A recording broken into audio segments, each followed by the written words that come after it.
So Taleb says there's no word for this property.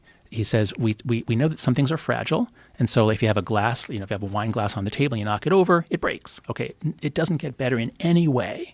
And so you don't give kids a wine glass, you give them a plastic sippy cup because plastic is resilient. But if a kid knocks over a sippy cup, it doesn't get better in any way. And Taleb wanted to know, what's the word for things that do get better when you knock them over? And the classic example is the immune system.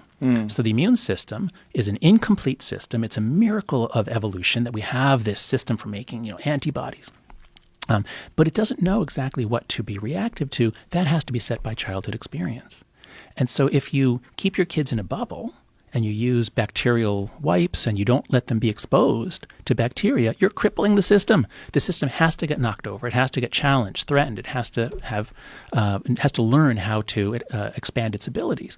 And so this is why peanut allergies are going up. Yeah, that was a really shocking part of your book. That's right. It's stunning how fast this happened. Please explain that to people, the whole peanut allergy thing. Yeah, so peanut allergies used to be really rare, and most of us, older folk, we brought peanut butter sandwiches to school. And when my son Max started preschool in 2008, they went on and on about no nuts, nothing that touched a nut, nothing that looks like a nut, nothing that has the word nut. I mean, it was crazy how defensive they were about nuts.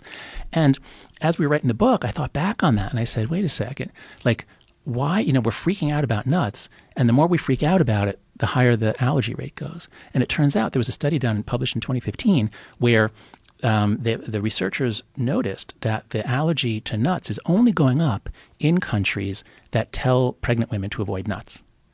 And they thought, well, maybe that's why.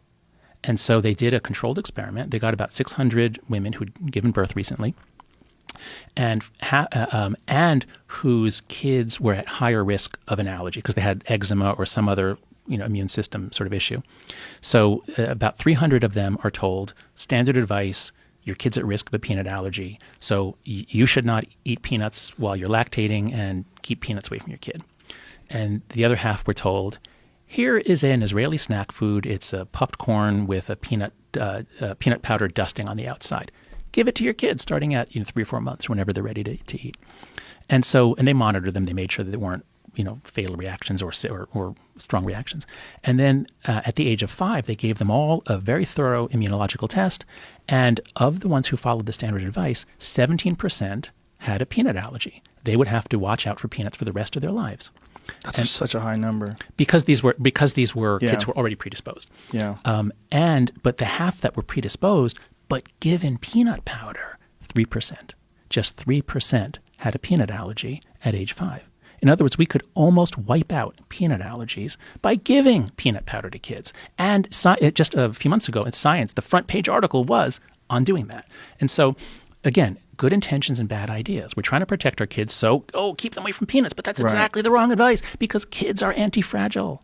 And so we're doing the same thing.